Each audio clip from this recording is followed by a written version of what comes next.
guys, in this video we'll be talking about the ground rigging, and this is part 2. So this comes after you guys pass the ground rigging inspection. So that's it. So we'll proceed to instruct you to install a friction device or the pro wrap. So you guys will grab the sling and you guys will proceed to tie a girth hitch on the pro wrap. You guys will use the bigger ear to tie a girth hitch. So once the girth hitch is attached, you guys just dress it. So the girth hitch is not a directional knot. It does not matter if it goes from the top down or from the bottom up, as long as it's tied correctly. And right here is supposed to be in this configuration. Then we're gonna proceed to install the pro wrap to the tree or the pole by doing a proper cow hitch.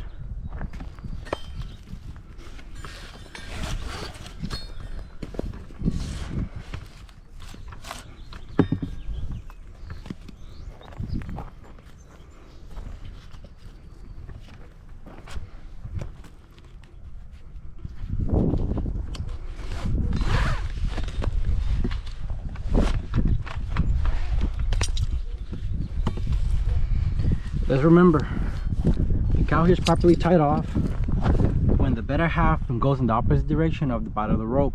So this is the proper way to tie the cow hitch. Then you guys will proceed to grab your rigging line. Just proceed to do a rolling bowline on top of the pro wrap, ensuring the rolling bowline is tied properly, making sure the tail on the rope fits in always. So we got to make sure that the tail end is always inside the loop. We adjust it. Then the instructor will proceed to ask you a question. And the rigging components, which one, or the rigging system, which needs to be stronger? The anchor is supposed to be stronger all the time. The rope is your weakest link in all the rigging system. Then the instructor will proceed to ask you to install the rope in a manner to lower a pound, that's 500 pounds. You guys will proceed to take a bite of the rope, run it through the smaller ear, tension it, and do 2 wraps to control a 500-pound piece. The pro wrap approximately can handle 330 pounds per wrap. From here, you guys will be asked the question that follows: what is the working load? What is the capacity of the system? The correct answer will be, in this configuration, the working load limit on my system is 1,760. From there, the instructor will proceed to advise you to install a mechanical advantage device with a progress catcher installed or integrated. So from there, you guys will proceed to untie the rope from above the pro wrap and move the rope across another pole to proceed to install your mechanical advantage. That's when you guys proceed to install the 5-to-1. So from here, we are moving to the other pole to do a rolling bowline. Remember, the rolling bowline has to be tied correctly both times, or it will be considered a fail, ensuring that the tail end is always fed in through the inside. So from there, we're gonna proceed to do rolling bowline. Then we take the rest of the rope and we guide it back into the pro wrap. From there, we adjust it and we put a minimum of 4 wraps on the pro wrap.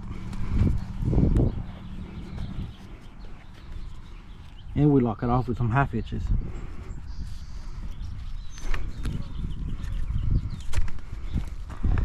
One thing to remember: once you guys have installed a rope like this, it is not recommended that you guys jump over the rope. If not, walk around the back right here and proceed to install the pro wrap. You will grab the carabiner and attach it to the smaller ear on the pro wrap right here.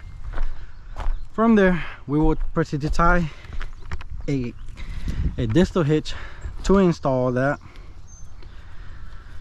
5-to-1. From there, we put as many loops as we can. Make sure that the knot is going to grab correctly.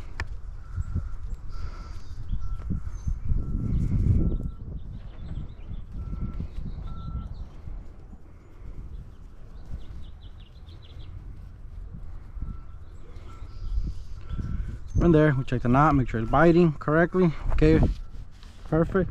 Then we attach the carabiner to the prusik.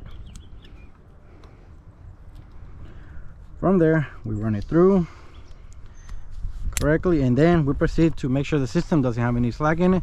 Properly secure right there. You can see we adjust it, and then We will proceed to crank the final one slightly. Be sure to set this position correctly. Then you answer as follows. I install a mechanical advantage system with a product capture integrated. The final one has a product capture integrated into here and on the power wrap. Then the instructor will proceed to ask you a question. What is the capacity of your system, or what is the working load limit of your system? You will answer as follows. In this configuration, my system is good for 1,000 pounds. From there, the instructor will continue to ask you 3 different questions. That questions will follow us. What are you to do when the tree starts to fall over? You will simply answer, I will proceed to utilize escape route or retreat from the pulling anchor. From there, they will ask you, what should you do if your anchor is not the required distance to pull? You will proceed to answer that I will utilize a natural or mechanical redirect to ensure that I have the proper distance. Then the last question is, what are some of the hazards for ground rigging? You guys say road burns, suspended loads, shock bites, any of those would be a correct answer. And from there, you guys will have completed your ground rigging assessment.